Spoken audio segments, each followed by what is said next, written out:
Então, pessoal, vamos começar. Então, a gente tinha visto na aula passada que a gente queria estudar os estados ligados do átomo de hidrogênio, né? A gente viu que para aquele caso a gente tinha que escolher a energia negativa, né? Para que a gente tenha as soluções exponenciais, o decaimento, né? A gente encontrou aqui uma equação para aquele V alfa, né? 2 pontos, assim, 2 sobre ρ0 ρ menos L vezes L mais 1 sobre ρ ao quadrado menos 1 V alfa, tá certo? E esse menos 1 que vai fazer o papel, né, do decaimento exponencial, né? E quando a gente pegar ρ muito grande, tanto esse termo quanto esse termo aqui, eles vão ficar desprezíveis, sobra só esse termo aqui. Quando você jogar esse termo no lado direito da expressão, vai ficar positivo, né? Então, uma coisa que derivada segunda é positiva tem que ser uma exponencial real, tá certo? Então, esse cara aqui controla a realidade da exponencial, né? E aí, claro, a gente precisa das funções que decaem quando você se afasta da origem, né?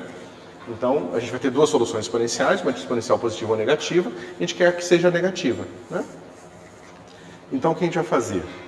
A gente vai escolher reexpressar nosso problema assim. A gente vai pegar uma função R, né, alfa de ρ, que é aquela que nós já tínhamos lá originalmente, tá? E vamos escrever ela assim, ó. Esse cara vai ser uma certa f de ρ vezes exponencial de menos ρ. Certo? Ou seja, eu quero fatorar, eu já quero deixar explícito que eu quero soluções desse tipo aqui. E agora eu posso estudar a equação diferencial para f e procurar uma solução que seja regular no infinito. Tá certo? Isso está claro o que eu estou fazendo? Né, vocês lembram? Deixa eu escrever aqui. Aqui, ó. Lembra, a gente tinha escrito lá atrás? A gente tinha escrito o nosso R de ρ, né? A gente escreveu ele assim, H V alfa, né? E a gente descobriu que o nosso H tinha que ser 1 sobre ρ. Então isso aqui a gente viu que tinha que ser V alfa sobre ρ, certo? Né?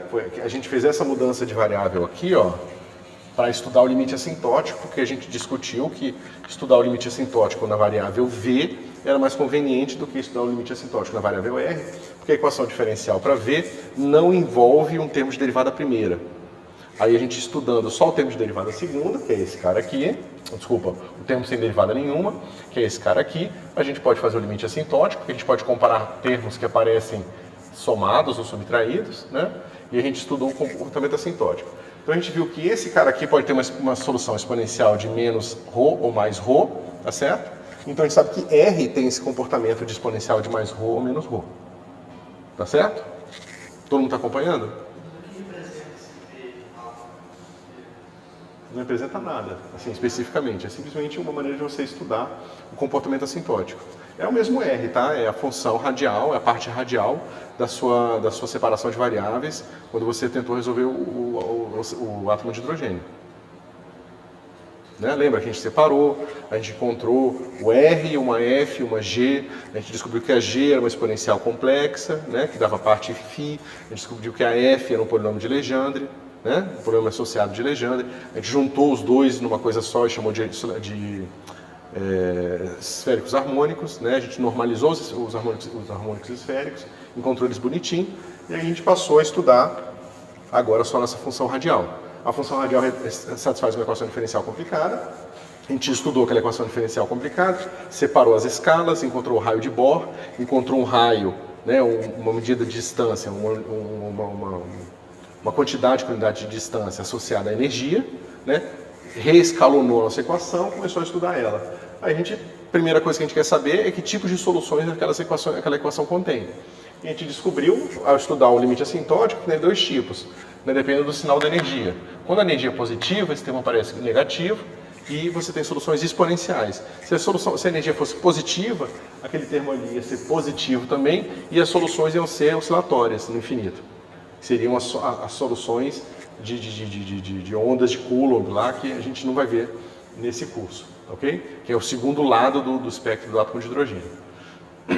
Agora que a gente decidiu que a gente vai estudar os estados ligados, que são de energia negativa, a gente precisa encontrar quem são os estados ligados. Então a gente sabe que os estados ligados têm que ser aqueles que têm decaimento para zero no infinito, tá certo? Então, se a gente viu que as soluções são exponenciais positivas nesse caso, positivas e negativas nesse caso, mas reais, a gente precisa nos restringir ao caso das soluções que decaem, ou seja, que a exponencial é negativa, tá certo? Para isso, ao invés da gente usar essa mudança de variável, agora a gente vai voltar para a nossa variável original e usar essa mudança de variável aqui, porque ela explicitamente já deixa aqui incluído o termo assintótico, tá certo? Ou seja, veja, se esse cara aqui se comportar, se o efeito desse termo no infinito é se comportar com o exponencial de mais ρ ou menos ρ, e a gente coloca esse termo explícito no nosso R, a gente precisa que o nosso F seja, no limite assintótico, uma função bem comportada, ela não pode explodir. Somente não pode explodir mais rápido que o exponencial. Está mais claro o contexto?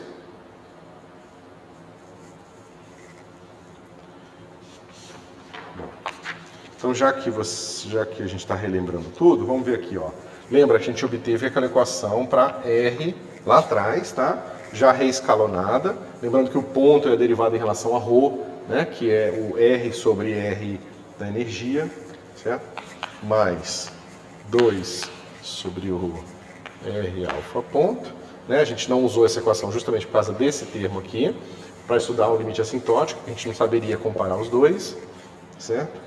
Mais 2 sobre ρ0 ρ menos L mais 1 sobre ρ quadrado mais sinal da energia, tá certo?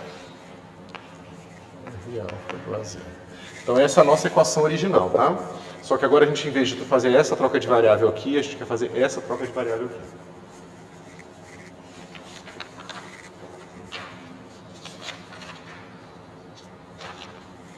Bom, vamos lá. Então, substituindo essa expressão aqui, a gente vai obter o seguinte. Exponencial de menos ρ, F alfa, 2 pontos, menos, né, porque tem uma derivada nesse cara aqui, exponencial de menos ρ, F alfa ponto, tem um fator de 2, né, porque a derivada do produto, a derivada segunda do produto, a derivada segunda de um vezes o outro, a derivada segunda do outro vezes um, mais 2 vezes a derivada de um vezes o outro. Então, esse aqui é mais 2 vezes a derivada desse vezes a derivada desse. Como a derivada desse é só menos 1, vezes ele mesmo. Por isso que tem esse menos aqui, certo? E, naturalmente, a derivada segunda desse cara aqui é exponencial de menos ρ, F alfa. Tá certo? Alguma dúvida até aqui? Ah, isso aqui é o sinal da energia. No nosso caso, a gente vai usar isso aqui igual a menos 1. Tá? Isso aqui, basicamente, se você quiser pensar, é assim, ó, é E dividido por módulo de E. Certo? Quando o E é negativo, aquilo dá menos 1, quando o E é positivo, aquilo dá 1. Isso. Lembra que a gente estava usando linha para DDR, e aí a gente mudou de variável R para ρ e usou ponto para DDρ. Certo? Ok. Mais 2 sobre ρ, esse termo aqui. R é fácil, né? Isso vai ficar assim, menos exponencial de menos ρ F alfa, mais exponencial de menos ρ F alfa ponto, tá certo? Mais aquilo que a gente já tinha aqui bonitinho, 2 sobre ρ0, ρ menos L mais 1 sobre ρ ao quadrado, menos 1, exponencial de menos ρ, F alfa igual a 0. Certo? Aqui a gente tem esse termo aqui, ó, menos exponencial de ρ, F alfa, tá certo? E aqui a gente tem mais exponencial de ρ, F alfa. Então esse termo se combina com esse menos 1 aqui. tá bom? Que era exatamente o que a gente queria, né? Lembrem, a gente queria justamente alguma coisa que não envolvesse aquele menos 1. Que é o menos 1 que dá a solução exponencial no limite assintótico. Certo? A gente conseguiu se livrar dele aqui. Claro que a gente modificou a equação como um todo, mas a gente se livrou do termo que a gente queria, tá bom? E aí a gente tem o seguinte. Todo mundo está multiplicado por exponencial de menos ρ, então eu multiplico todo mundo por exponencial de ρ para tirar esse termo fora, tá bom? E obtenho aqui f alfa, 2 pontos, mais 2 que multiplica, ó, tem esse cara aqui, então esse aqui é menos 1, né? Eu já tirei o 2 aqui, é menos 1. Então, e aí tenho esse cara aqui, ó, que é, tem o 2 também e tem o ρ. Então vai ficar assim, 1 sobre ρ menos 1 vezes f alfa, ponto, tá? Mais tudo que sobrou. 2 sobre ρ, os termos lá nós já tínhamos, 1 sobre ρ0 menos 1, certo? Menos L mais 1 sobre ρ ao quadrado, F alfa igual a 0. Bom? Tudo certo, pessoal? Acompanharam? Aqui só juntamos todos os termos, tá? Os caras que multiplicam F2 pontos, os caras que multiplicam F, e os caras que multiplicam F ponto, e os caras que multiplicam F. Bom? E agora o que a gente faz? A gente vai aplicar a solução de Frobenius. Tá? Então, a gente quer essa solução em torno do ponto singular regular, porque isso vai dar pra gente, né, uma solução que vale até o próximo ponto singular regular, então vai dar uma solução que funciona pra gente em todo o intervalo, tá bom? E esse ponto é justamente ρ igual a 0, certo?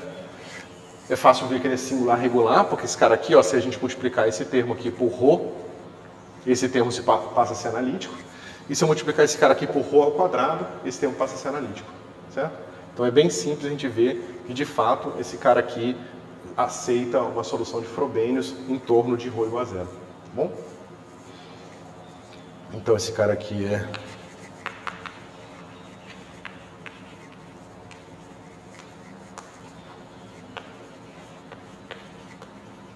singular regular, tá certo? E eu tenho a minha P de ρ, que é dada por 2 vezes 1 menos ρ, tá certo? Vocês têm que lembrar que a gente quer essa expressão vezes ρ, né?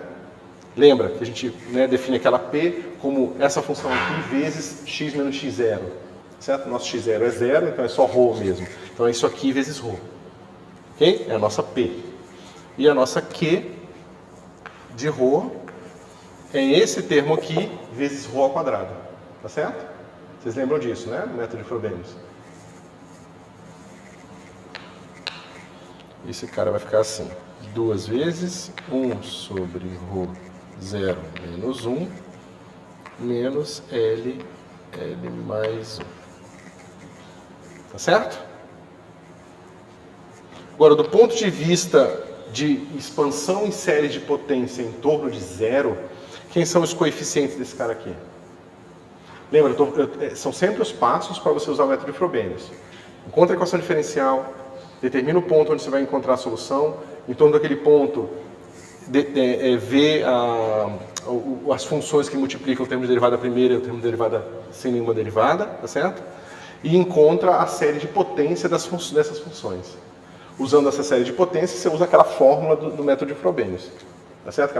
Aquela fórmula que depende do Qn e do Pn. Tá certo? Aqui, quem é o termo de ordem 0? Quem é o P0? P0, naturalmente, vai ser igual a 2. P1 vai ser menos 2. Tá certo? E o Pn maior que 1 igual a 0. Tá certo? Isso está claro para todo mundo? Isso aqui você pode pensar como uma série de potência. O termo que multiplica P elevado a 0 é 2. O termo que multiplica P elevado a 1 é menos 2. E todos os outros termos aqui têm um óbvio coeficiente 0 na frente. Tá bom? Aqui, deixa eu ver se faltou alguma coisa. Faltou. Aqui tem um ρ, tá? O meu termo Q0 aqui vai ser igual a menos LL mais 1, que é esse termo aqui, e o meu termo PQ1 vai ser igual àquele outro lá. 2, 1 sobre ρ 0 menos 1, certo? E o meu Q maior N maior que 1 igual a 0 também. Tá certo? Isso aqui tá claro para todo mundo, pessoal?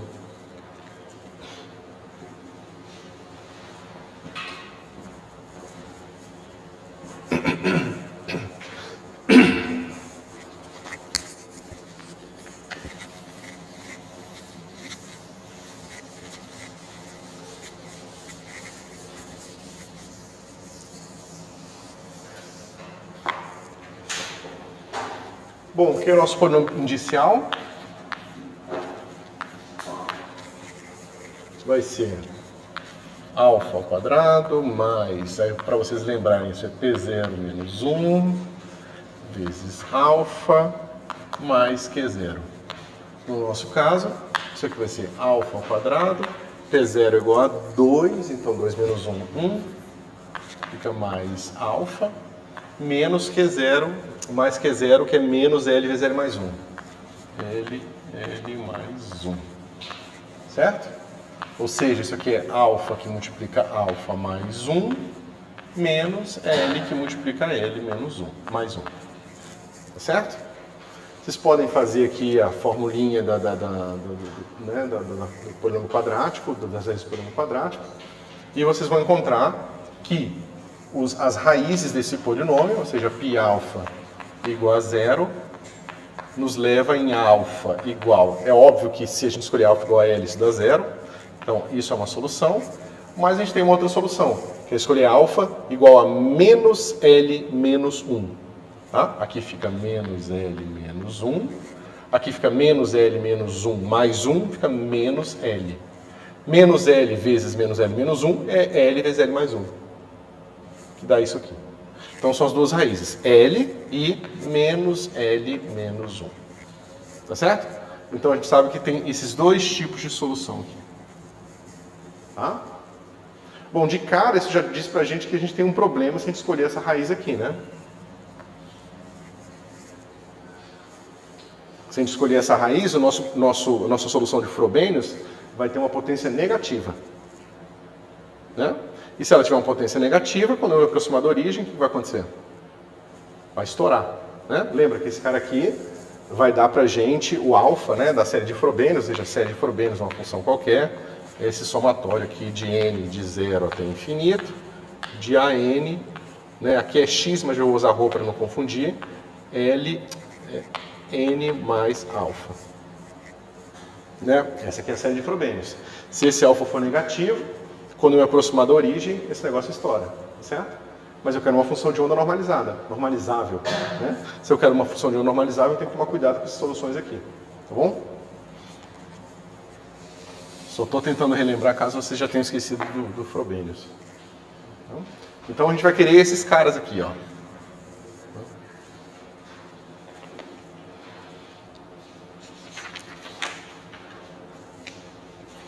Bom, agora vamos ver.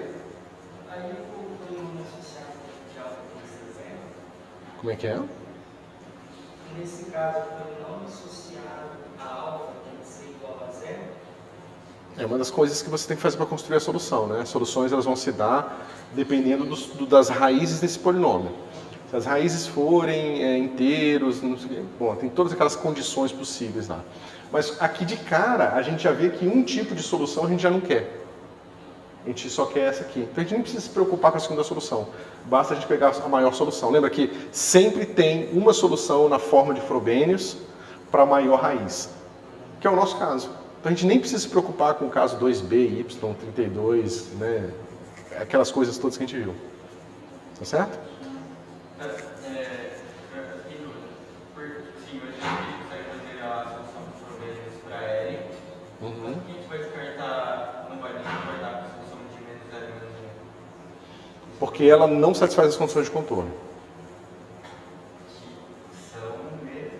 regularidade. Você quer que sua função de onda ela seja regular em todo o domínio, né? Inclusive na origem. Se ela divergir na origem, você não consegue integrar.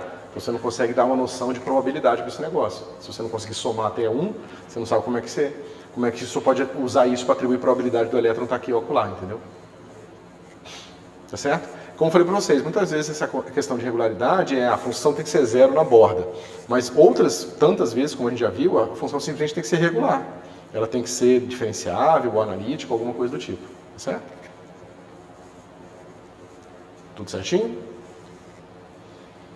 Então, para achar a função de onda, a gente vai analisar os pontos 5D lá. Aquele ponto singular regular, a gente vai analisar isso. Não. Porque a gente precisa que a nossa função seja bem comportada em todos os pontos. Tá certo? O ponto singular regular, a gente não tem como se livrar dele. A origem está lá, no sistema, né? A origem está no universo, está no espaço onde você tem o seu átomo de hidrogênio. Você não pode esquecer da origem, você não pode deixar a origem para lá. Você tem que calcular a probabilidade em todos os pontos, inclusive na origem. Na origem, entendeu? E essas restrições, você querer calcular essas probabilidades todas, vão limitando o nosso problema, inclusive, e vão determinando o espectro do átomo de hidrogênio, que essa é a parte mais bonita dessa conta. É como que essas limitações físicas de probabilidade, de descrição quântica das coisas, leva naturalmente a um espectro quantizado que, né, resolveu todo o problema, né, que era proposto antes da mecânica, os problemas que apareciam antes da mecânica quântica, e depois que passou a ser um fato experimental hiper confirmado. Tá certo? Tá claro, pessoal? Eu só estou estudando em torno do ponto singular, porque a gente viu lá atrás que ponto singular regular, porque a solução que a gente estudar nesse ponto vale para todos os pontos, até um próximo ponto singular regular, entendeu? Então, essa solução que a gente encontrar aqui, ela vai valer em todo o nosso intervalo. Mais alguma dúvida? Bom, mas a gente vai ver que a gente tem um problema sério aqui, né? Porque nosso problema para ser resolvido, a gente precisa resolver a nossa série de recursão. E nossa série de recursão é assim, π alfa mais k, aí eu vou usar aquela fórmula, né, que a gente deduziu lá atrás. AK é igual à soma de menos n de 1 até k. Olha que estranho.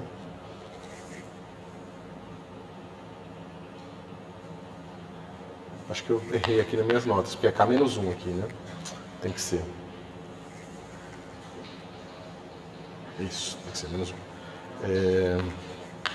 Pn alfa mais k menos n mais qn, e aqui multiplica a k menos n. Eu acho que eu estou usando uma notação diferente, cara, porque aqui eu estava fazendo de outra forma. A fórmula é a mesma, tá, pessoal, que a gente deduziu, que a gente fez antes, mas talvez eu tenha colocado nas...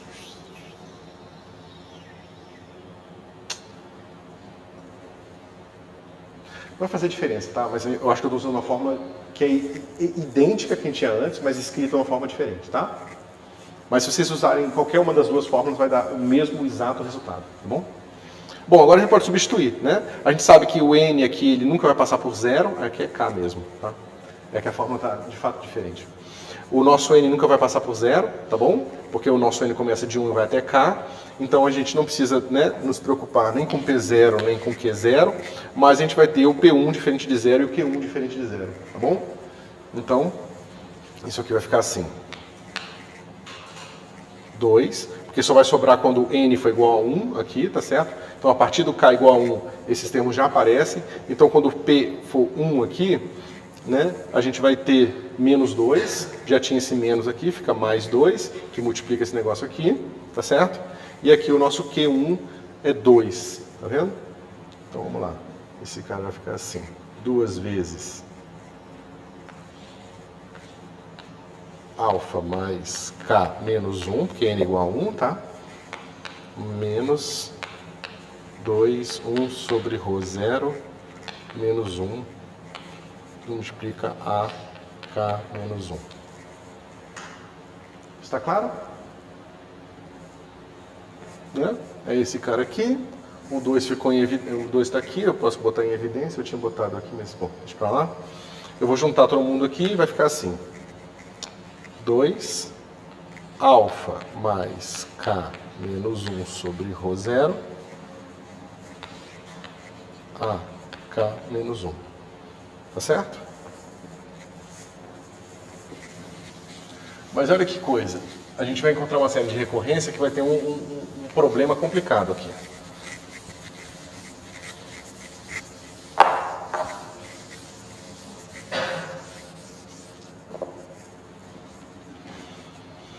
Ó, esse nosso polinômio aqui é aquele polinômio que tem duas raízes, alfa e menos alfa menos 1, tá certo? Então a gente pode reescrever assim, eu posso dividir por ele, tá?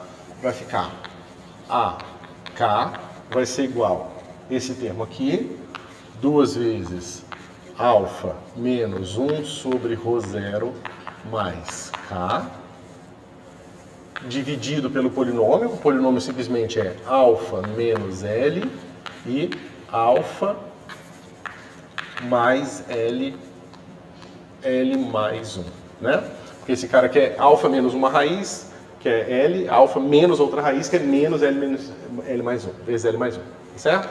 Isso tudo aqui, K menos 1. Deixa eu ver se eu não fiz besteira. Não. Bom, pessoal, qual o problema dessa expressão aqui? A gente poderia aplicar as regras que a gente já sabe, escrever essas coisas aqui em termos de símbolo de Pockhammer, né, e tudo mais, e encontrar a solução. Mas antes de fazer isso, a gente já pode ver que tem um problema aqui. O que acontece quando o K é muito grande? Se K... Eu sempre posso... né, o ρ, né, se vocês lembrarem, é uma constante, um monte de constante fundamental, mais a energia, mais o módulo, né, o que envolve o módulo da energia. O alfa são as raízes. Então, bom, isso. Espera aí, faltou mais K aqui.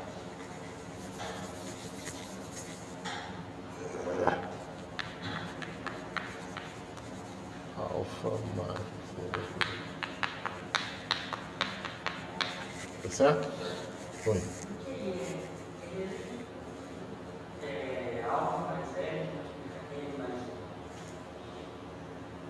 Aqui, você está perguntando? Porque, veja, um polinômio, ele pode ser escrito assim. Alfa menos alfa 1, alfa menos alfa 2. Onde alfa 1 e alfa 2 são as raízes. Tá certo? Uma raiz é L. A outra raiz é menos L, que multiplica L mais 1. Menos com menos dá mais, por isso que fica mais aqui.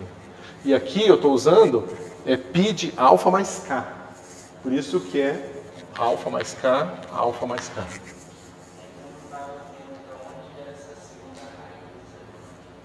O problema de segunda ordem de duas raízes. É sempre o mesmo polinômio, o polinômio inicial. Esse cara aqui, ó. Esse polinômio pode ser reescrito assim.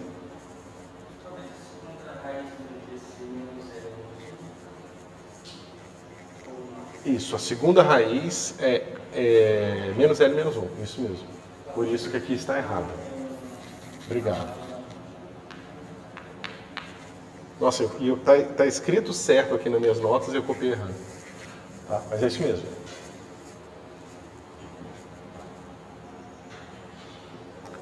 Mais alguma coisa? Ok. Então, o que acontece quando o meu K for muito grande?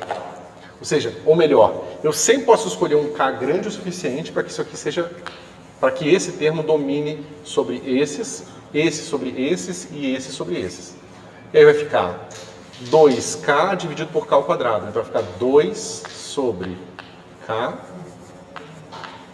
né, a K menos 1. Para K muito maior que 1. Tá certo? E aí, pessoal, o que significa isso aqui? Ó, vamos pegar esse K aqui muito grande, tá certo? E vamos resolver vamos pegar um K barra, que é muito grande, e vamos resolver esse cara aqui a partir de K barra, tá certo?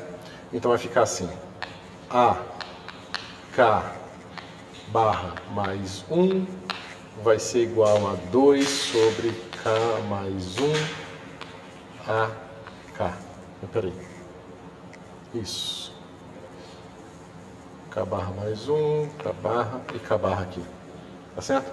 Se eu colocar o próximo, eu vou ter assim, A, K barra mais 2 vai ser igual a 2 sobre K barra mais 2, A, K barra mais 1, vai ficar assim, 2 elevado a 2 dividido por K barra mais 1, mais 2 vezes K barra mais 1.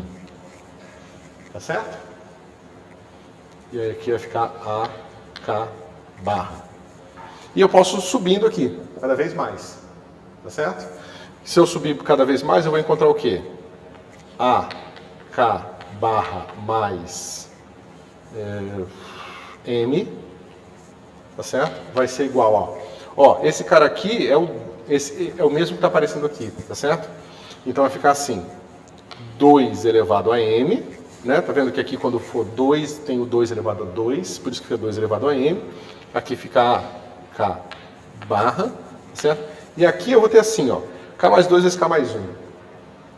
Então aqui eu vou ter K mais M fatorial, tá certo? E eu multipliquei em cima e embaixo por K barra fatorial. Então tem que ter um K barra fatorial aqui. Tá certo? Esse da barra fatorial de cima vem da onde? Ó, esse cara aqui, ele ia ser assim, K mais M menos 1, K mais M menos 2, até chegar no K mais 1. K barra mais 1. Se eu pegar essa expressão aqui e multiplicar por K barra fatorial aqui e K barra fatorial aqui, esse aqui vai virar, isso aqui tudo vira K mais 2 fatorial. É só isso que eu estou fazendo aqui. Tá? Mas veja, essa solução aqui, ó, como que ela funciona? Eu vou ter, né, eu vou ter essa solução aqui, e aí se eu pegar e somar ela, eu vou ter uma coisa que vai ser K de 0 a K barra menos 1, de AK, ρ elevado a K mais L, né? Porque lembra que a gente está usando alfa igual a L, no nosso caso. Tá certo? Mais uma somatória de K igual a K barra até infinito, de AK, ρ elevado a K mais L. Tá certo? Se a gente usar essas expressões aqui, o que a gente vai ter? Ou seja, a minha solução aqui, ó, se eu usar ela, eu vou ter esse pedaço aqui que eu não sei como é que funciona direito, porque eu não conheço esses K's aqui. Vai ficar assim, de K igual a 0 até K barra menos 1, a K, ρ, K mais L, tá certo? E aqui eu vou ter o seguinte, ó, eu posso substituir todos os K's mais alguma coisa por isso aqui, tá certo? E eu boto meu K barra, o A, K barra em evidência. Somatório de K barra até infinito, de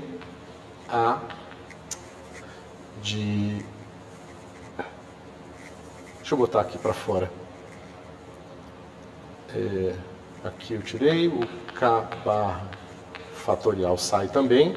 Aí somatório de K igual a K barra até infinito, de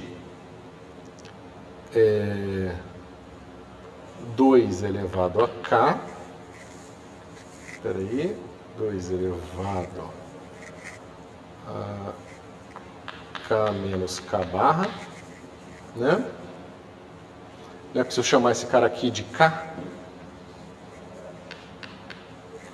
M é igual a M vai ser igual a K menos K barra, tá? Por isso que é K menos K barra aqui.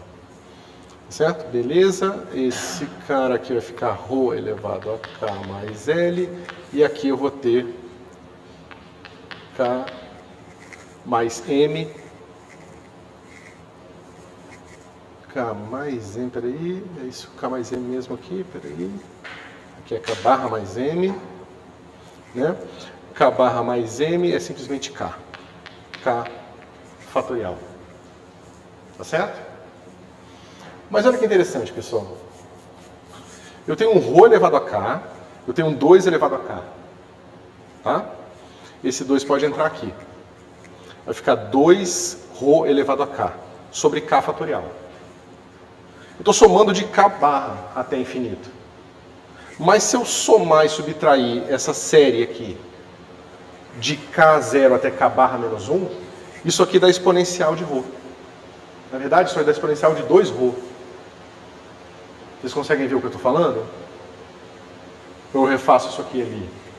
Deixa eu refazer.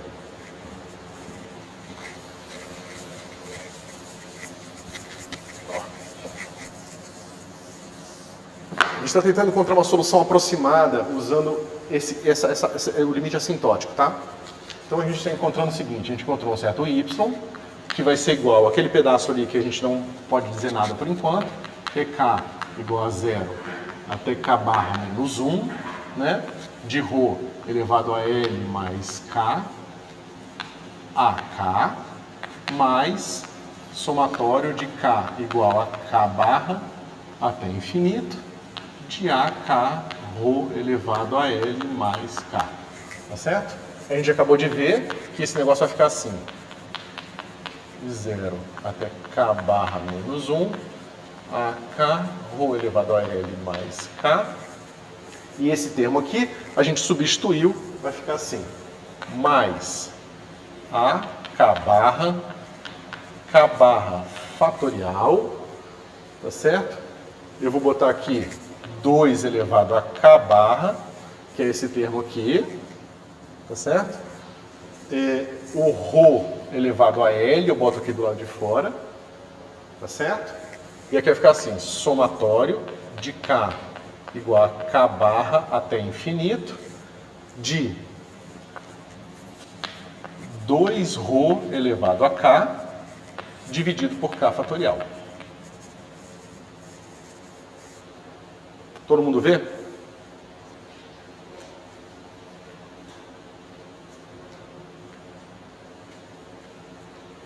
Todo mundo viu essa passagem, né? Daqui para cá eu só reescrevi tudo bonitinho ali para ficar mais claro, tá? Não é nada diferente do que eu já tinha escrito lá. Agora, o que é isso aqui?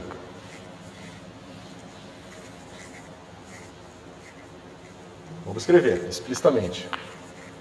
Somatório de K de 0 até K barra menos 1, AK ρ L mais K, mais a K barra fatorial, ρ elevado a L, 2 elevado a K barra. Isso aqui, pessoal, é exponencial de 2ρ menos somatório de K igual a 0 até K barra menos 1 de 2ρ sobre K fatorial K. Todo mundo concorda? Né? A série da exponencial é essa série aqui começando do zero. Eu somei e subtraí esse pedacinho que estava faltando do somatório.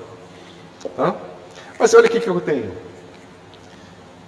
Como isso aqui vale aproximadamente, eu sempre vou ter esse termo aqui, ó.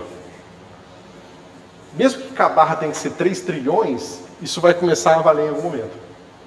Então aquela esperteza que eu tentei fazer para isolar o termo exponencial negativa, na verdade voltou. Olha aqui, porque lembra que a gente botou uma exponencial de menos ρ explicitamente, mas eu estou mostrando que a nossa solução sempre vai ter uma exponencial de 2ρ.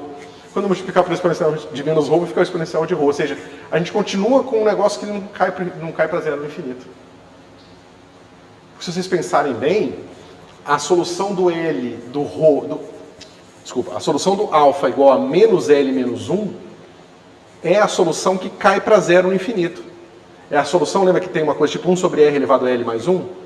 Vocês viram isso elétrico. Esse cara é o potencial eletrostático que vai para zero no infinito. Mas a gente jogou ele fora justamente porque ele diverge na origem. O que sobra é só o outro cara. Só que o outro cara geralmente é um exponencial, é um R positivo, que vai para o infinito no infinito. Então meio que a gente se colocou num problema aqui. A gente tentou se livrar do nosso termo exponencial, mas ele voltou para o nosso problema. Porque ele está lá. Né? A gente não pode simplesmente escrever o fatoral no negócio da função e achar que aquilo ali enganou a matemática. Né? A estrutura da equação é a mesma. Né? Então, mas por que a gente fez isso? Porque a gente tem uma solução para esse problema. E a solução é super interessante. A gente está buscando uma solução para o nosso ρ, para o nosso alfa igual a L. Né? É essa a raiz que nós estamos interessados. Se esse 1 sobre ρ for super especial, ou seja, se esse cara for um número inteiro, a gente sabe que o ρ zero, se vocês lembrarem atrás, é um número sempre positivo, né? A gente tirou um módulo de energia justamente para ficar sempre positivo. Se esse cara aqui for um número inteiro, o que acontece com essa série de recursão?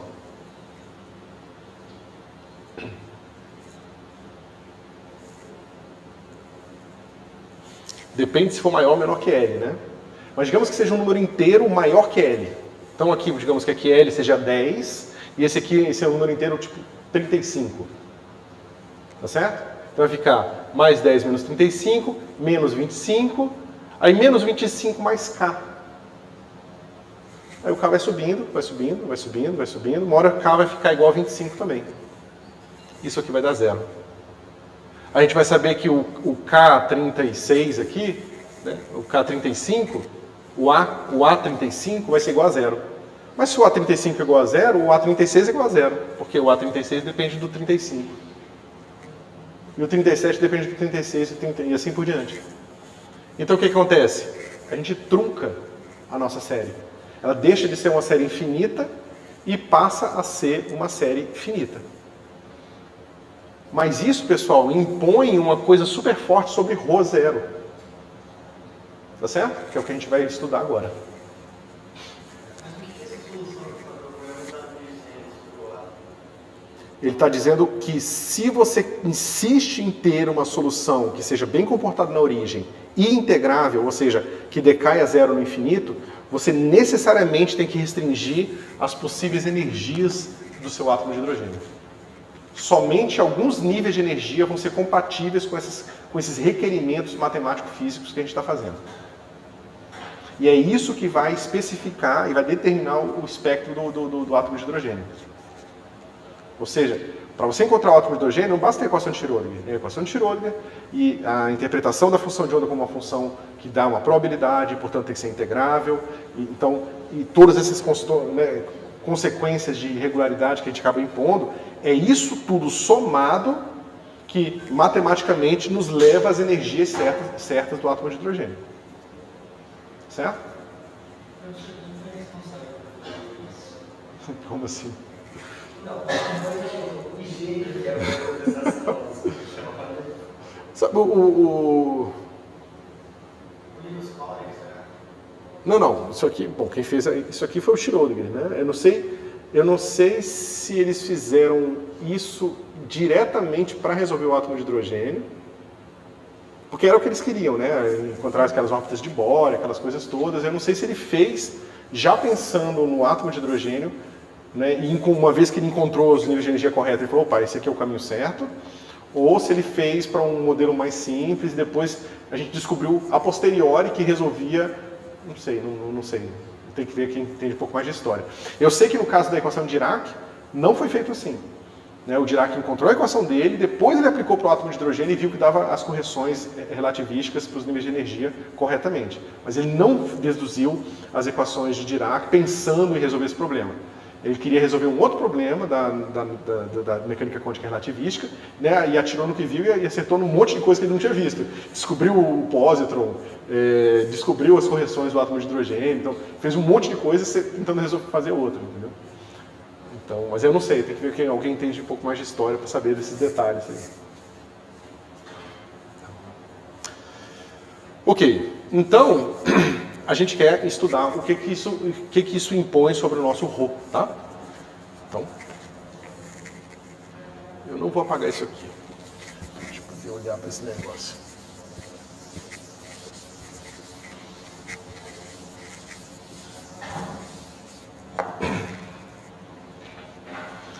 Então, pessoal, a gente tem aqui 1 sobre ρ, se vocês lembrarem lá atrás, é aquele R alfa, que é aquela escala de distância baseada em energia, dividido pelo A de Bohr, tá certo?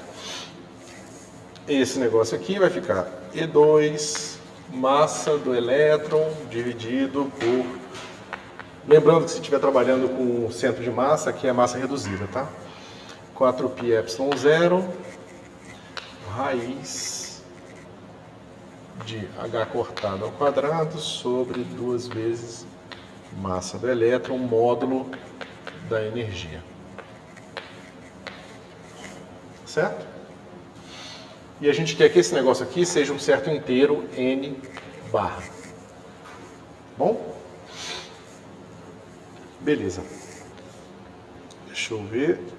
Se a gente inverte essa brincadeira toda aqui, ó, a gente vai ver facilmente que o nosso E alfa, lembrando que a gente está escolhendo energias negativas, por isso que eu vou tirar o módulo e escolher a parte negativa, tá?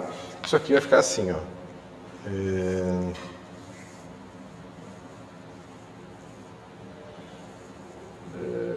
Esse pedaço aqui, cadê? Ah, deixa eu fazer do jeito que tá aqui, peraí.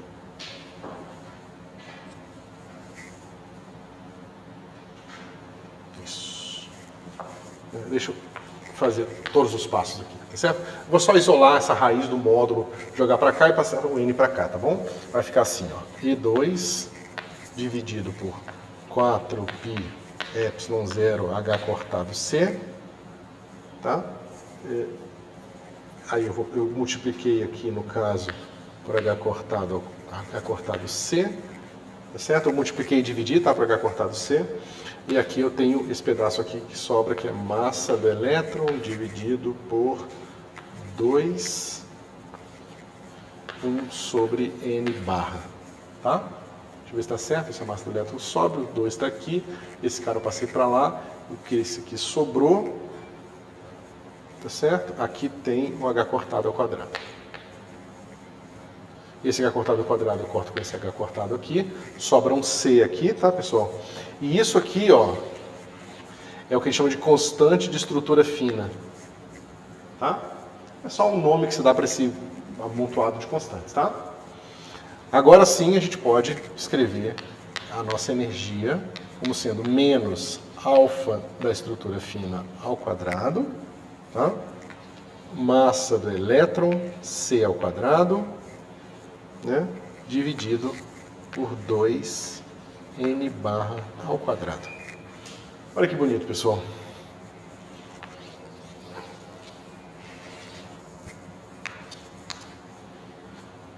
Olha que legal. Esse cara aqui dá energia, e a energia ela é inverso do quadrado de um número inteiro. Tá certo? Vão estar relacionadas às órbitas, sim. Certo? Esse número inteiro aqui, a gente viu, ó, é esse cara aqui. Ele não pode ser 0, porque senão não vai ser grande o suficiente para matar um L, qualquer que seja o L. Né? Lembra que esse cara aqui é L. Se L for 0 e esse cara for 0, esse cara aqui vai ser aquela exponencial positiva que vai divergir. Então, N igual a 0, N barra igual a 0 está excluído, mas ainda bem, né? Porque senão teria uma coisa de energia infinita aqui. Certo? Então, o nosso N começa pelo menos de 1. Tá certo? Só que, o que acontece em 1? Em 1, eu tenho a menor energia possível. Tá certo? Então, por mais que eu tenha energia negativa, ela é limitada por baixo. Quanto maior o N, maior a energia, só que se aproximando asintoticamente de 0. Ela vai ficando negativa, né? Negativa com um módulo cada vez menor. Então, aqui é como se a gente tivesse as energias positivas, que elas vão ser contínuas, a gente não vai ver esse detalhe aqui, tá? E aqui a gente tem energias discretas, certo? Aqui, ó, os espaçamentos maiores, menores, elas vão se aproximando aqui, ó. Então a energia, ela tem um limite inferior, que é essa menor energia quando o nosso N for igual a 1, que eu vou chamar de E1 aqui. Aí tem o E2, e ela vai se aproximando de 0. E aí ela se aproximou discretamente de 0 e se afastou continuamente de 0, para ter o infinito. Tá certo? Isso aqui, pessoal, é o que a gente chama de espectro do átomo de hidrogênio, tá? É todo esse conjunto de possibilidades aqui. Esses possíveis números negativos e esses possíveis números positivos. Tá certo? É a velocidade da luz. Velocidade da luz. Isso aqui é a energia de repouso, se você quiser pensar assim, do elétron.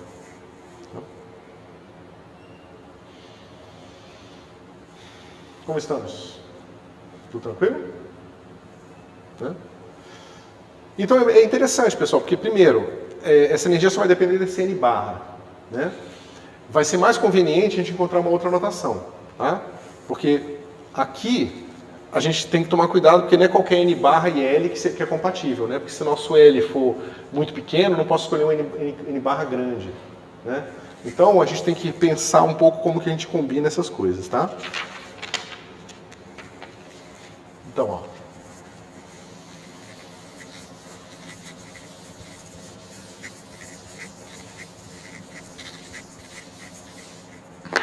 Então, se nosso L for igual a zero, quais são as possibilidades de N barra que eu posso ter ali?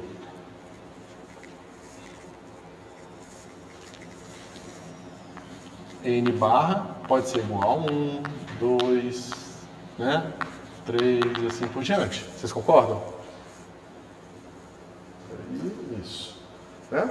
Porque se aqui for 1, 2, 3, 4, 5, vai sempre ser um número inteiro. Se cara aqui for 0, de forma que esse K uma hora vai ficar igual a esse cara aqui e vai truncar a nossa série. Tá certo? Se o nosso L for igual a 1, aí o nosso L barra não pode mais ser igual, o nosso N barra não pode mais ser igual a 1. Porque se for 1, vai ficar 1 menos 1, que é 0. Aí não vai sobrar termo negativo, aquela série vai divergir novamente. Divergir não, né? Vai convergir para uma exponencial, que é o que a gente não quer. Então, nesse caso, o nosso N barra tem que ser igual a 2, 3, 4 e assim por diante. Tá certo? E aí, naturalmente, se L for igual a 2, a gente vê que nosso N barra tem que ser igual a 3 e assim por diante. Tá? Só que é mais fácil a gente inverter o raciocínio e pensar o seguinte: quais são os L's possíveis para cada N? Tá certo? Aí a gente vê facilmente que L tem que ser maior ou igual a 0 e menor que N barra. Tá certo? O L são os possíveis momentos angulares, né, se você quiser pensar assim, ou autovalores lá da parte orbital, da parte esférica da decomposição da função, né, dos harmônicos esféricos. É o L lá dos harmônicos esféricos. Tá certo? Então, se você quiser pensar no N barra como sendo o número que está fixando o que está acontecendo nessa brincadeira toda, então, para cada N barra, eu tenho todas essas possibilidades de L aqui. E é interessante, porque são todos degenerados, esses L's, porque eles não vão influenciar na minha energia. A minha energia não depende explicitamente do momento angular. Você vê que eu vou ter uma solução para um dado n igual a 15, com L igual a 0, com L igual a 1, com L igual a 2, com L igual a 3. Tá certo? Tem uma certa degenerescência na energia no que diz respeito ao momento angular. Vários efeitos quânticos foram descobertos a posteriori, eles vêm justamente para quebrar, eles vêm quebrando essas degenerescências. Tá certo?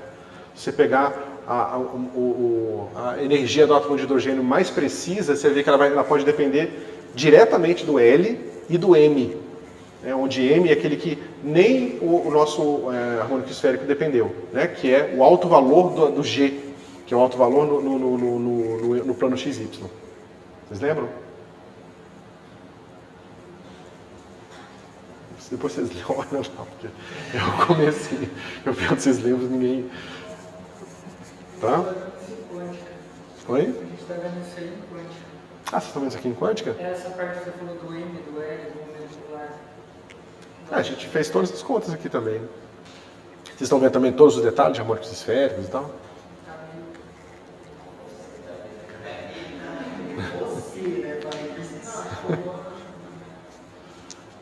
Bom. Pode fixar o L, pode fixar o L e pensar em todas as energias possíveis. Mas é que uma maneira convencional de se rotular essas coisas é pensar no N e chamar isso de número quântico principal. Porque o que aparece na energia, na prática, é esse número inteiro lá.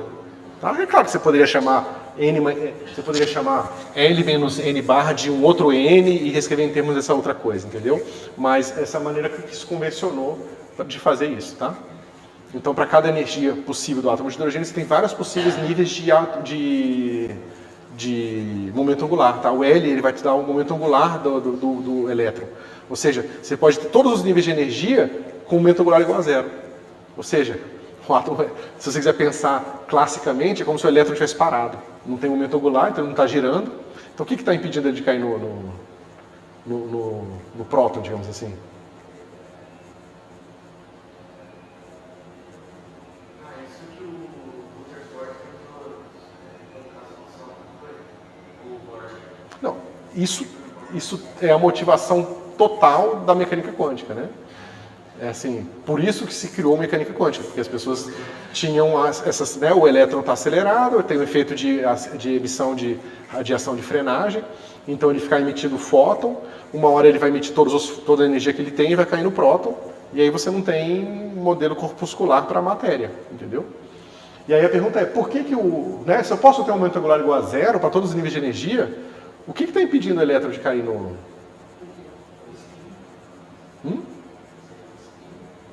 Não tem spin aqui? Se a gente não escreveu spin, não tem spin. Ele existe, tá? Mas se a gente não escreveu, ele não está na conta. Eu quero dizer o seguinte, se a gente não escreveu na conta, ele não aparece magicamente, entendeu? E vocês já sabem a resposta, por que o elétron não cai no próton? Já?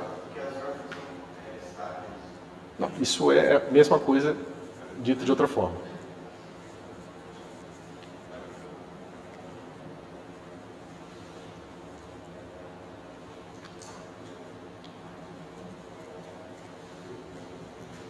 A conta que a gente fez, pessoal. Quando a gente impõe que a matéria agora é descrita por uma função de onda, que tem caráter probabilístico, que tem que ser integrável, que tem que ser regular. Quando a gente impõe todas essas coisas, são elas que restringiram as nossas funções para ter essas características aqui. Então, o que não deixa o elétron cair no próton é o fato de que ele é fundamentalmente descrito como uma função de onda. Que tem que ser regular, que tem que ser integrável, que é normalizada e assim por diante. Ou seja, descrevê-lo como uma função de onda, é dizer que a matéria fundamentalmente precisa de uma descrição quântica que nos leva à estabilidade. Por mais estranho que isso possa parecer. Né? Ninguém, eu acho que imaginou que o problema seria resolvido assim. O que da função de onda vai dizer isso? Porque é só a parte probabilística que faz o elétron não cair. Se você quiser pensar assim, a estrutura o fato de a gente estar usando um espaço de Hilbert aqui e um elétron totalmente concentrado num ponto é uma delta de Dirac. Uma delta de Dirac não é um vetor no espaço de Hilbert, como eu falei para vocês. E se a mecânica quântica ela unitariamente, se ela dá evoluções unitárias, ou seja, se ela não muda a normalização da sua função de onda, você não pode começar com uma função de onda normalizada ou normalizável e evoluir pela mecânica quântica para uma função de onda não normalizável, que é uma delta Dirac. Então você nunca pode evoluir de uma não delta Dirac para uma delta Dirac usando uma equação de Schrödinger. Usando uma equação que preserva a norma. Entendeu? Então, basicamente é isso. A gente diz que as coisas têm que ser normalizáveis, né? E que a nossa dinâmica temporal preserva a normalização. Isso naturalmente leva a um elétron que nunca vai cair no meio. Porque a probabilidade não pode, né? Não pode ficar concentrada toda num ponto só. Porque para estar concentrada num ponto só, ela teria que ser uma delta Dirac, que não é uma função, não é um vetor no espaço de Hilbert que a gente está considerando. Certo? Então, na verdade, o que a gente está dizendo, de certa forma, é que a natureza não pode ser pensada, talvez seja a natureza dizendo para a gente o quão errado nós estamos a tentar fazer descrições pontuais das coisas. Não faça descrições pontuais, porque não dá certo. Você precisa de uma descrição espalhada. As coisas não podem estar num ponto só, elas têm que estar ocupando um certo espaço finito né, do espaço, do universo.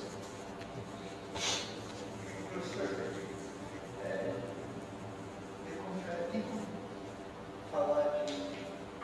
Mas não entendi muito não, porque matematicamente você me deu uma resposta, mas eu não entendi assim fisicamente a solução.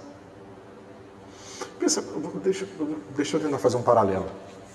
Pensa que você está tentando descrever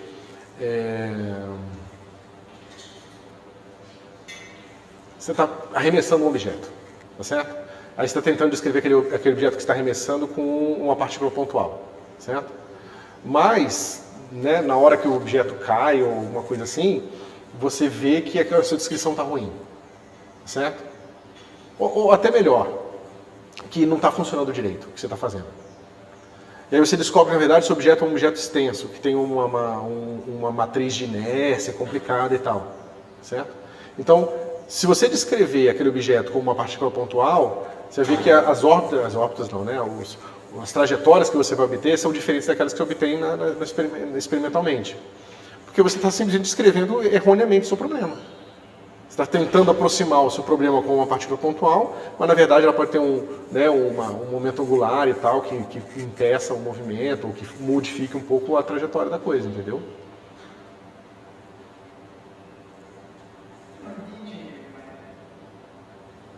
Então, mas aí o problema é que é muito mais complicado que a gente está fazendo, porque a gente está falando o seguinte. Eu consigo imaginar, tipo. A diferença da clássica para a quântica ela é tão grande, em tantos níveis, que a gente se perde um pouco do que está acontecendo. Porque basicamente na mecânica clássica a gente diz que as coisas podem fundamentalmente ser pensadas como pontuais ou compostas de coisas pontuais que para cada ponto tem uma dinâmica particular. Então, por mais que você fale, mas eu pego um objeto aqui, faço gravitação newtoniana, aí para fazer gravitação newtoniana eu separo em pedacinhos, cada pedacinho tem uma densidade de massa, esse pedacinho vai ter uma densidade de massa, vai ter um campo gravitacional, gravitacional associado a ele, né? Ou eletromagnético, só uma distribuição de carga.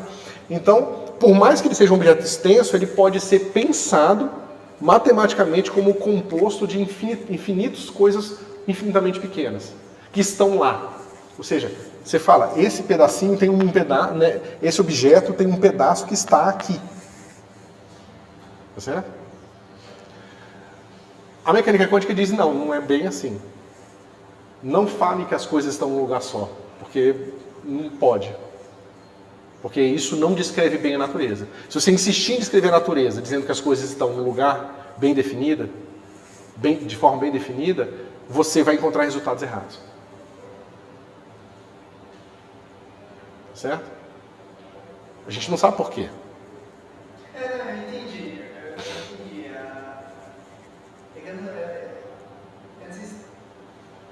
É estranho. A minha visão me deixa confundido. Você pensa na física clássica, lá tá a bolinha ou qualquer objeto e eu consigo entender que vai cair por causa da gravidade. Mas você nunca viu uma partícula pontual. Por que você não estranha a partícula pontual? Na sua vida inteira, você nunca viu uma partícula pontual. Não, tipo assim, o negócio rodando, eu não consigo entender por que ele não cai, se tem uma força atrativa ali. Que ele não tá caindo. Você também está pensando numa bolinha. Não, tudo bem, tem uma função. Você vai gostar mais ainda, então, quando você for estudar estrelas de nêutron. Tudo bem, é uma função de onda. Porque a estrela de nêutron, a única coisa que faz ela não colapsar é o princípio de exclusão de Pauli. É pior ainda. Matematicamente eu entendi. Você descreve como uma função de onda. Isso eu entendi. Mas eu não entendi por que não cai. Porque tem que ser normalizado. Porque Isso não significa nada. Porque para cair, ela precisa estar num ponto. Para cair, ela precisa estar num ponto. Uma coisa que não está num ponto só não cai. Entendeu? Então, para cair, ela precisa estar num ponto. Como ela não está num ponto, ela está sempre em vários, ela não tem não tem como cair. A pergunta nem faz mais sentido, entendeu? Aí foi uma boa maneira de resolver um problema, você fazer a pergunta se tornar inválida. Entendeu? Você altera tanto o paradigma que a pergunta não faz mais sentido. Aí você resolveu o problema porque a pergunta não precisa de resposta. De certa forma é isso. Tá? Professor, eu estou ficando um pouco confuso agora. Eu comecei a pergunta. Mas você vai fazer uma liberação de momento angular. Oi? Então, como que eu falo de momento angular? Não, ele pode ter um momento angular, que vai estar relacionado ao L. Tá, porque assim, se você pensa como não, você consegue pensar lá como uma não pontual, ou seja, não uma partícula, mas como um momento angular. Uhum. Para mim não faz sentido. Você não pode pensar, por exemplo, num vórtice de líquido, tem um momento angular ali. É a mesma coisa, só que a probabilidade que está girando.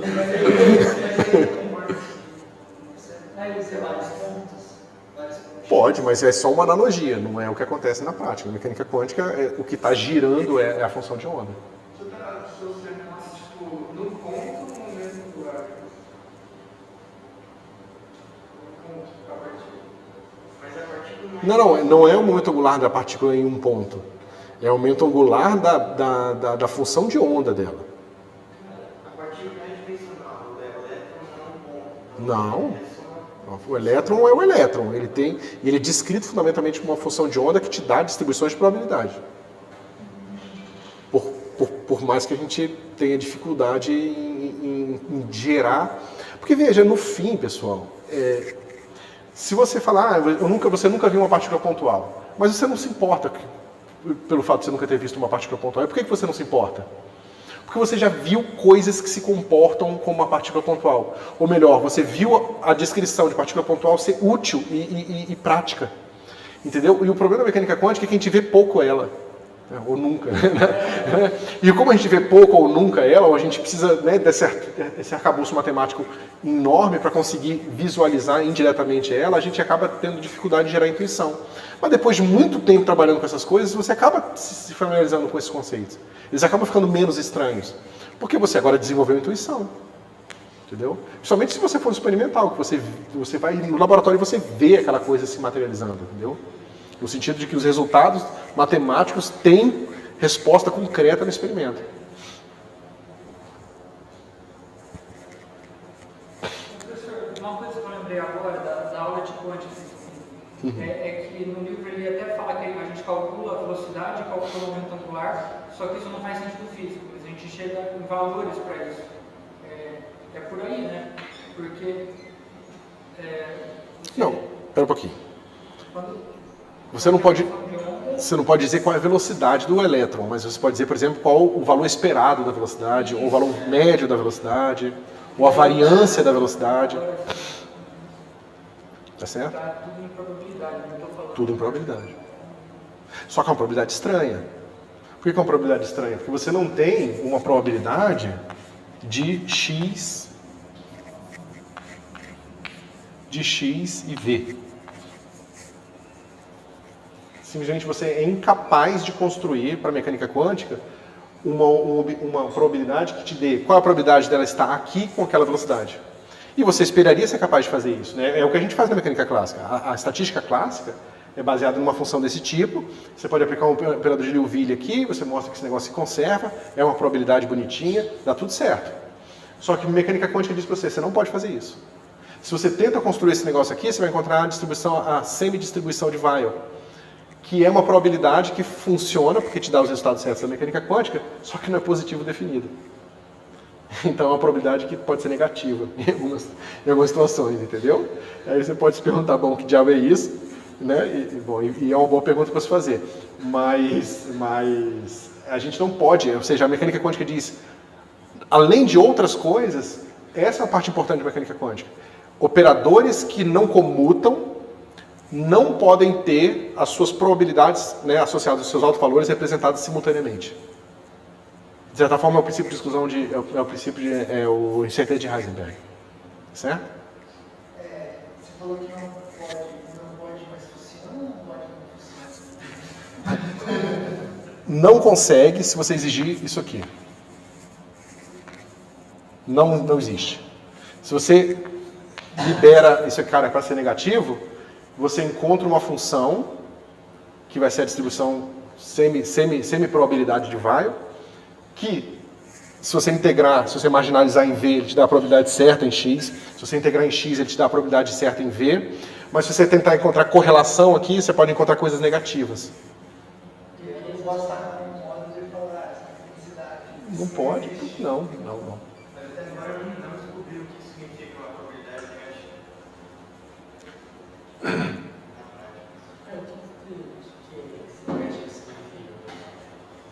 Basicamente, é a maneira que você insistiu em tentar construir uma distribuição de probabilidade que depende do espaço de fase inteiro, sabendo que X e P não comutam.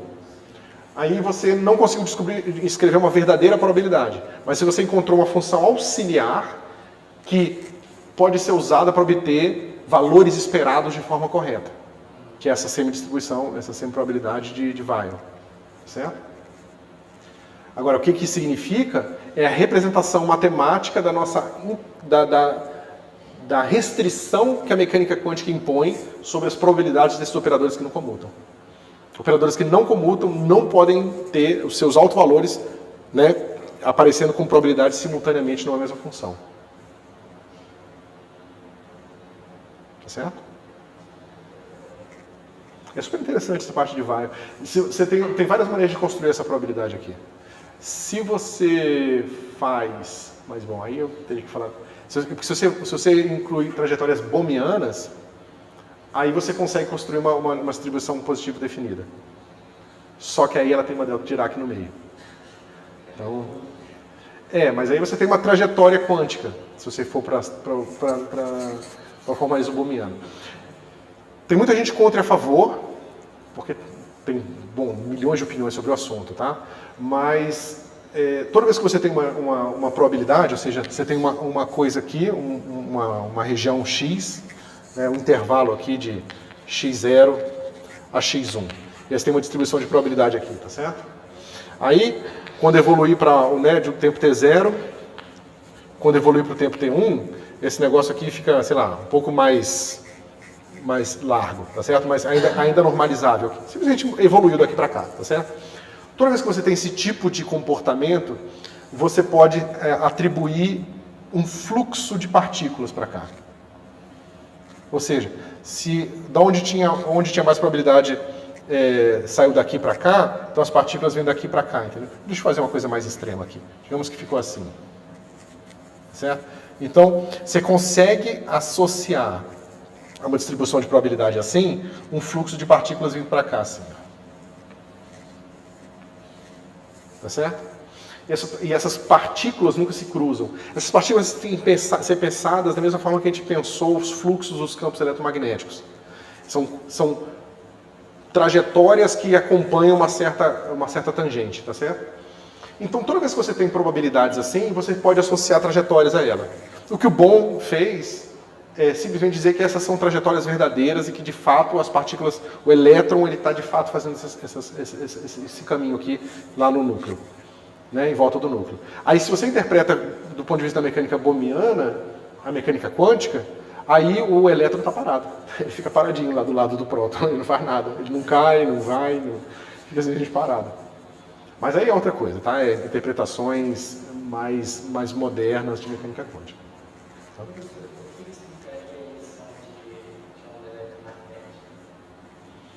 Como assim? A não emissão é o fato dele estar parado. Tem, quando você, né? Se ele for de um nível para outro de energia, ele vai emitir, né? Se ele E1 menos E2 menos E1. Né? Esse aqui é uma das coisas que a gente mede super bem, essa medida aqui. Então, no caso da produção de ondas no meu átomo, só vai existir por causa das transições livres. Isso. Mas nenhuma outra coisa vai acontecer. Exatamente. E é por isso que a gente consegue fazer tanta coisa em astronomia, em astrofísica. Porque isso dá pra gente uma assinatura muito clara do que está acontecendo. Porque esses átomos todos são muito complicados. Se você estuda a estrutura da energia do átomo de hidrogênio, é uma coisa, do hélio vai ser outra. Então a gente consegue claramente diferenciar uma coisa que é hélio sendo ionizado e decaindo e emitindo fóton, a gente consegue identificar onde que é hélio, quanto que daquilo ali é hélio, quanto que é hidrogênio, quanto que é lítio, quanto que é assim por diante. Inclusive a gente consegue medir as proporções primordiais dessas nuvens de gás do universo, justamente avaliando quanto do espectro é compatível com hélio, quanto que é compatível com hidrogênio e assim por diante. E nessa transição de uma camada energética para outra, o que acontece com a camada que ficou acima do elétron? Ela é imediatamente preenchida por outro? No átomo com elétron só, não. O elétron fica na camada que ele quer, né? A gente não sei se, bom, eu não sei quanto vocês já viram de mecânica quântica, mas eu mostrei para vocês que aqueles níveis de energia, eles não se misturam quando o tempo evolui. Lembra? Que os níveis de energia, eles ganham uma fase, mas eles não se misturam. Então, do ponto de vista que a gente está vendo aqui, eles são estáveis. Então, se você bota o elétron no N igual a 20, ele fica lá para sempre. O que a gente descobre que ele não é, a gente só vai descobrir que ele não é instável quando você acoplar o átomo de hidrogênio com o campo eletromagnético. Aí você vê que existe a probabilidade dele, você está no N20, tem uma probabilidade bem pronunciada dele cair para o zero e emitir um fóton com energia E20 menos E1. Dando isso um exemplo probabilístico mesmo, assim, a probabilidade do elétron de outra camada ir para essa camada quando está respondendo fóton, na emissão de fóton, teria que ser maior para encher a camada, porque isso não pode ter uma camada sem elétron. Pode. Quando você tem um elétron e ele está no E1, não tem ninguém no E2. Certo? Se você quiser entender, estudar um pouco disso, tem a parte de recombinação do universo, é muito bonito, porque é exatamente isso. É a probabilidade de você ter a camada 1 ocupada, a camada 2 ocupada, a camada 3 ocupada. E aí você estuda a evolução no tempo dessas camadas ficando ocupadas e desocupadas, até o momento que o universo se torna neutro. Porque o universo está quente, então os elétrons eles ficam sofrendo choques e levando uma pancada de um fóton e sendo arrancados do hidrogênio. Né? Até no momento que essa luz começa a ter menos energia, não consegue mais arrancar o fóton, o elétron. Na hora que ele não consegue mais arrancar o elétron, os átomos de hidrogênio do universo inteiro começam a se tornar neutros. Aí a luz começa a andar livremente, aí forma a radiação cósmica de fundo, que é essa, digamos, esse cálice sagrado da cosmologia, assim, que trouxe a maior quantidade de informações que a gente tem sobre cosmologia na radiação cósmica de fundo.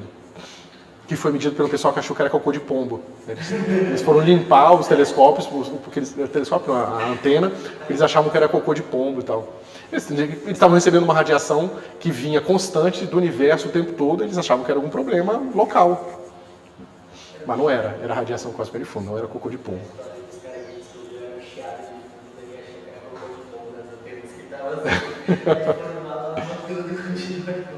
Em compensação, o pessoal que trabalha com raios cósmicos, eu esqueci o nome do experimento agora. Fica aqui acho que na Argentina ou no Chile. Eles estavam recebendo lá uns sinais muito esquisitos e tal. E eles não estavam entendendo o que estava acontecendo. E era um detector de neutrino, eu acho. Eu não sei que tipo de partícula que era. Só sei que eram uns tubos de água que eles colocavam nos descampados, né? E aí eles descobriram depois de tempo que é o seguinte, durante o dia aquele tubo de água esquentava, porque era água, né, batia sol, e as vacas à noite ficavam com frio e iam lá se encostar no negócio e davam uma pancada no tubo. E esse é o sinal que eles estavam obtendo lá das partículas. Eram as vacas se roçando no tubo. Bom, pessoal, mas é isso, tá? Deixa eu ver se tem mais uma coisa importante para...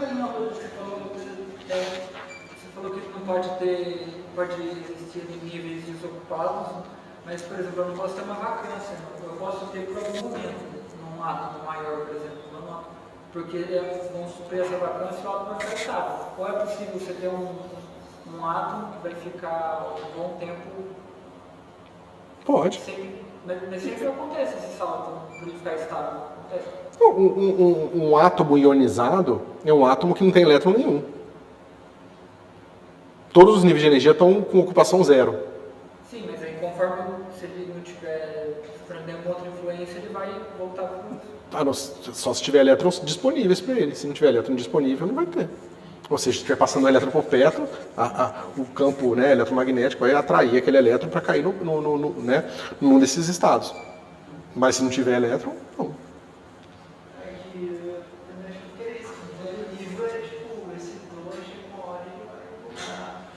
É que vocês têm que tomar cuidado. Esse nível ocupado ou não é a presença ou não de um elétron em um certo estado. É o fato de ter um elétron num estado ligado ao próton. Se você só tem um próton, você não vai ter um segundo elétron ali.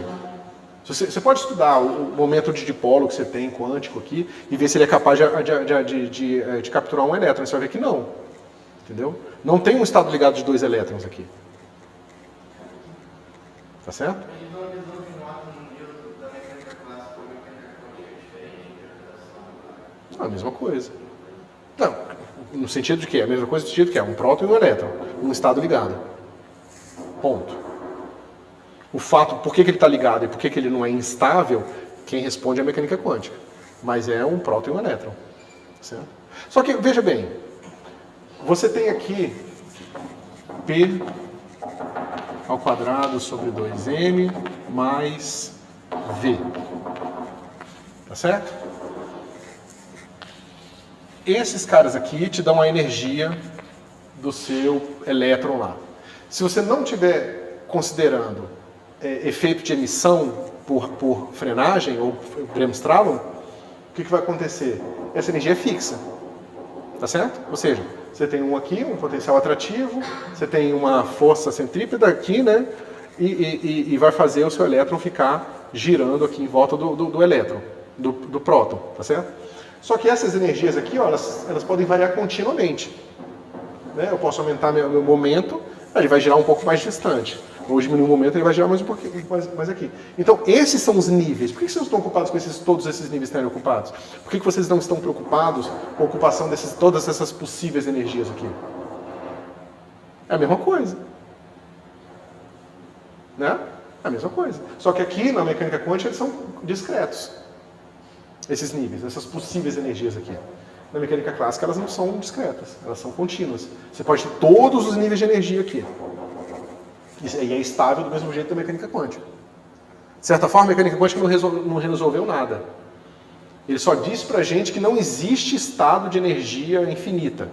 Isso ele já resolveu pra gente. Mas ele não está mostrando a estabilidade. Porque se você fizer a mesma conta na mecânica clássica, ele também é estável. Você só mostra que é estável quando você bota acoplamento com o campo eletromagnético e nada estranho acontece. E é o que acontece mesmo. Você acopla com o campo eletromagnético, a mecânica quântica, e aí você vê que se de fato estiver no estado excitado, ele vai decair para o estado fundamental, mas vai ficar paradinho lá uma vez que chega no estado fundamental. Certo. A explicação de como que esse espaço perto do núcleo ali é operado, porque na gravitação, a massa faz espaço-tempo. Agora, nessa escala aí, tem alguma explicação por que aparecem essas órbitas? Como que esse espaço é alterado por uma presença de partículas?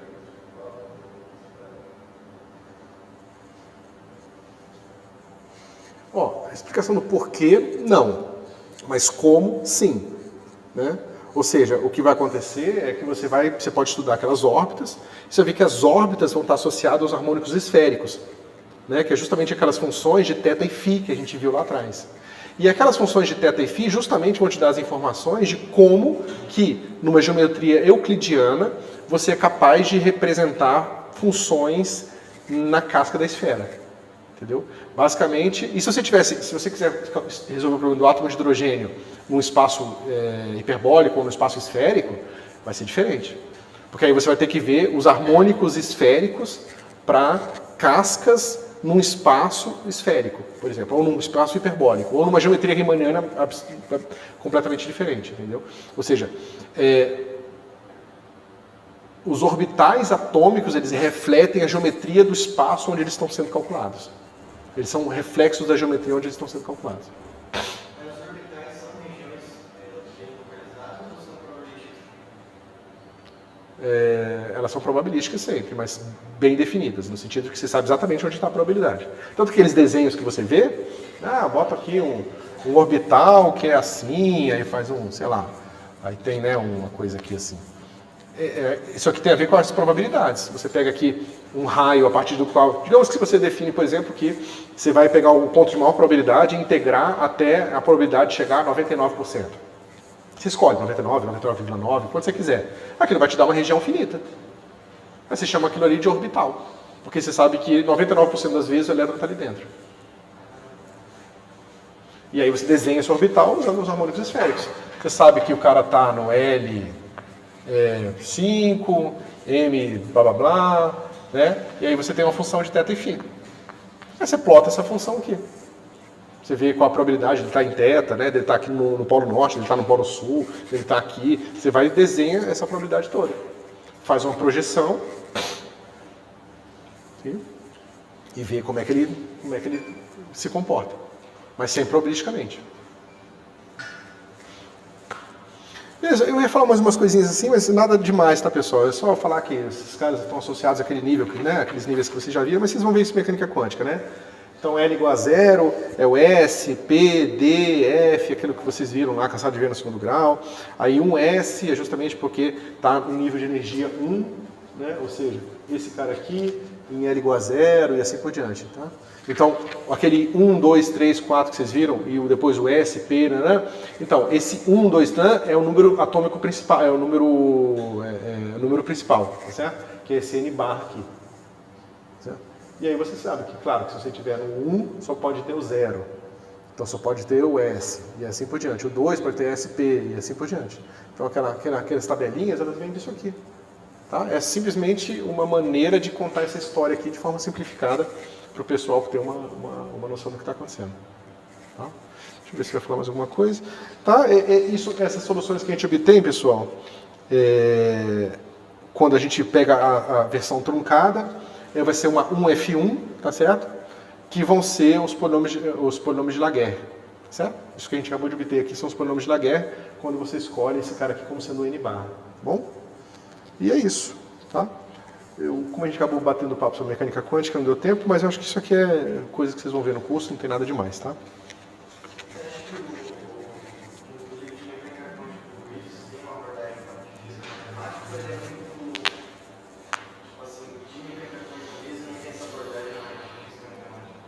Olha, eu não adotei o Griffiths quando eu dei o curso de mecânica quântica, porque eu achei ele... Eu gosto dele para eletromagnetismo.